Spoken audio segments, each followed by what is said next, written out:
जय श्री कृष्णा। आइए सुनते हैं पाप मोचनी एकादशी के दिन गीता का यह अध्याय। श्री कृष्ण भगवान बोले, हे पार्थ, मुझ में मन लगा करके मेरे ही आश्रय होकर योगाभ्यास करते हुए मेरे स्वरूप का संशय रहित पूर्ण ज्ञान होगा। सो सुनो, विज्ञान के सहित वह पूर्ण ज्ञान मैं तुम्हें सुनाता हूँ, जिसके जानने से तुमको इस लोक में कुछ जानना शेष न रहेगा।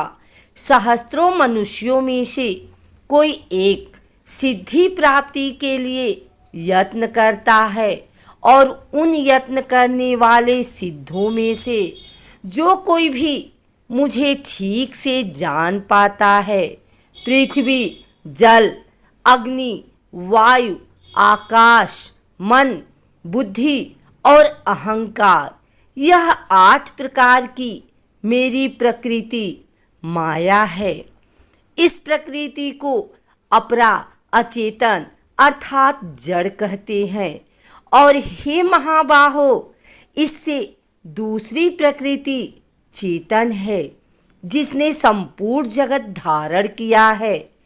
इन्हीं दोनों प्रकृतियों से सब प्राणी मात्र उत्पन्न होते हैं। ऐसा जानो, यह प्रकृतियां हम ही से उत्पन्न हुई हैं। इस प्रकार जगत की उत्पत्ति और प्रलय का कारण मैं ही हूँ। हे धनंजय, आगे जिस प्रकार मणि पिरोई जाती है, उसी भांति यह संसार मुझ में गुथा हुआ है। मुझसे परे और कुछ भी नहीं है। हे कुंती पुत्र, जल में, रस में मैं ही हूँ। चंद्रमा और सूर्य में प्रभा मैं ही हूँ। सब वेदों में प्रणव मैं ही हूँ। आकाश में शब्द तथा पुरुषों में जो पुरुष मैं ही हूँ।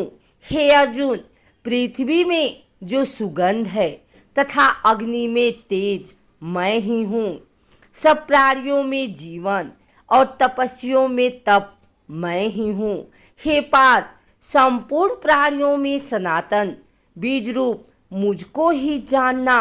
बुद्धिमानों में बुद्धि रूप और तेजस्वियों में तेज मैं ही हूँ। हे भारत गर्भ, काम और रोग रहित बलवान पुरुषों में बल और पुरुषों में धर्म के विरुद्ध न जाने वाला काम मैं ही हूँ। जितने सात्विक, राजस, तामस पदार्थ हैं, वे सब मुझसे ही उत्पन्न हुए हैं, परंतु उनमें मैं नहीं रहता हूँ, ये मुझ में है। सत्व, रज, तम, ये तीनों गुणों के भावों से यह सारा संसार मोहित हो रहा है। इस कारण यह इससे परे मुझ अव्यय परमात्मा को नहीं जानता। मेरी यह गुणमयो और दिव्यमया अत्यंत दुस्तर है। जो मुझको अनन्य भाव से भजते हैं, वे इस माया को पार कर जाते हैं। जो पापी, मूढ़, नराधम माया ने जिनका ज्ञान हर लिया है और आसुरी भाव ग्रहण किए हुए मुझको नहीं पाते हैं। हे भारत श्रेष्ठ अर्जुन, 4 प्रकार के मनुष्य मुझको भजते हैं। दुखिया, जिज्ञासु, ऐश्वर्य की कामना करने वाला और ज्ञानी, जिनमें सदा मुझ में एकाग्र चित्त और केवल मेरी, क्योंकि मैं ज्ञानी को अत्यंत प्रिय हूँ और वह मुझको प्रिय है। यद्यपि सब भक्त अच्छे हैं, तथापि ज्ञानी तो मेरी आत्मा ही है, क्योंकि वह मुझ में ही मन लगाकर मुझको ही सर्वोत्तम गति मान मेरा ही आश्रय ग्रहण करता है। उनके जन्म के अनंतर ज्ञानी मुझे पा लेता है। ऐसा महात्मा अत्यंत दुर्लभ है। सब जगत को वासुदेव समझें। अपनी अपनी प्रकृति के नियम के अनुसार मनुष्य भिन्न भिन्न काम वासनाओं से अज्ञान में डूबकर उन फलों की चाहना से अन्य देवताओं के अधीन होकर उनकी उपासना करते हैं। हे अर्जुन, जो भक्त श्रद्धापूर्वक जिस जिस देवता का पूजन किया करते हैं, उन पुरुषों की उस श्राद्ध को मैं दृढ़ कर देता हूँ। वह उस श्रद्धा से युक्त होकर उस देवता की आराधना करता है, फिर उसको मेरे ही रचे हुए काम फल प्राप्त होते हैं। परंतु उन अल्प बुद्धि वालों का फल नाशवान है। देवताओं की आराधना करने वाले देवताओं को मिलते हैं और मेरे भक्तजन मुझ में मिल जाते हैं। मेरे अव्यय अविनाशी अत्युत्तम स्वरूप को न जानकर मंदबुद्धि लोग मुझे अव्यक्त को व्यक्त देहधारी मानते हैं। मैं योग माया से आच्छादित होने के कारण सबको नहीं देखता हूँ। उसमें मूढ़ लोग अनादि तथा अविनाशी मुझको नहीं जानते हैं। हे अर्जुन, मैं भूत भविष्य और वर्तमान के सब प्राणियों को जानता हूँ, पर मुझे कोई भी नहीं जानता। हे भारत, हे परतम इच्छा और द्वेष उत्पन्न होने वाले सुख दुख आदि द्वंद्वों के मोह से जगत के सभी प्राणी भ्रम में फंस जाते हैं। जिन पुण्य आत्माओं के पाप नष्ट हो गए हैं, वह पुरुष द्वंद्व के मोह से छूटकर दृढ़ निश्चय करके मेरी भक्ति करते हैं। जो मेरा आश्रय लेकर जीवन मरण के दूर करने के अर्थ प्रयत्न करते हैं, वे पुरुष परम ब्रह्मा आत्मज्ञान और संपूर्ण कर्म को जानते हैं। जो आदिभूत अधिदेव और अधिज्ञ इन सब में व्यापक मुझे जान जाते हैं, वे समाधि निष्ठ पुरुष मरण काल में भी मुझको जानते हैं।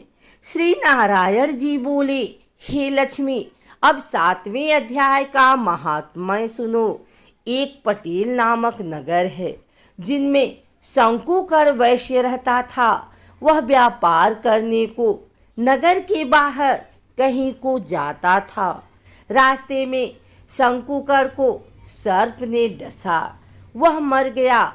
उसके साथी उसकी दाह क्रिया करके आगे को सिधारे। जब लौटकर घर आए, उसके पुत्र ने पूछा, मेरा पिता शंकुकर कहाँ है? उन व्यापारियों ने कहा, तेरे पिता को सर्प ने डसा था, वह मर गया और यह पदार्थ तेरे पिता का है, तू ले ले। 1 करोड़ रुपया दिया और उसकी गति कराने को कहा। क्योंकि वह अवगति मरा था, उस बालक ने अपने घर आकर ब्राह्मणों से पूछा कि सर्प डसे की गति कैसी करनी चाहिए। पंडितों ने कहा, नारायण बलि कराओ। उर्द के आटे का पुतला बनाया, चुनिया चढ़ाई, जैसी विधि किया। बहुत ब्राह्मण जीवाए, श्रद्धा पिंड पत्तल कराया। बाकी द्रव्य जो रहा चारों भाइयों ने बांटा। एक पुत्र ने कहा, जिस सर्प ने मेरे पिताजी को काटा है, मैं उसको मारूंगा। उन व्यापारियों से पूछा, वह ठौर मुझे बताओ जहां मेरा पिता शंकुकर मरा है। व्यापारियों ने कहा, चलते हैं। वहां ले जा कर के खड़ा किया। देखा तो वहां एक बामी है, जिसे कंदलों के साथ खोदने लगा। जब छेद बड़ा हुआ, वहां से एक सर्प निकला। कहा, तू कौन है? मेरा घर क्यों खोदता है? उस बालक ने कहा, मैं शंकुकर का पुत्र हूँ। जिस सर्प ने मेरे पिता को मारा है, मैं उसको मारूंगा। तब सर्प ने कहा, हे पुत्र, मैं तेरा पिता हूँ, तू मुझे इस अधम देह से छुड़ा और मुझे मत मार।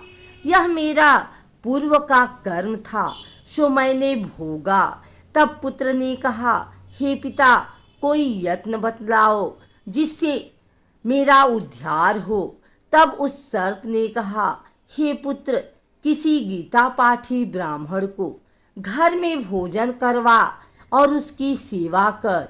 उसके आशीर्वाद से मेरा कल्याण होगा। तब उस बालक ने अपने घर और नगर में जितने गीता का पाठ करने वाले थे तीन सबको बुलाकर गीता जी के 7वें अध्याय का पाठ कराया और उनको भोजन करवाया। तब उन साधु ब्राह्मणों ने आशीर्वाद दिया। तत्काल वह अधम देह से छूटकर देव देह पा विमान पर चढ़कर आकाश मार्ग को जाता हुआ अपने पुत्र को धन्य धन्य करता वैकुंठ धाम में जा प्राप्त हुआ।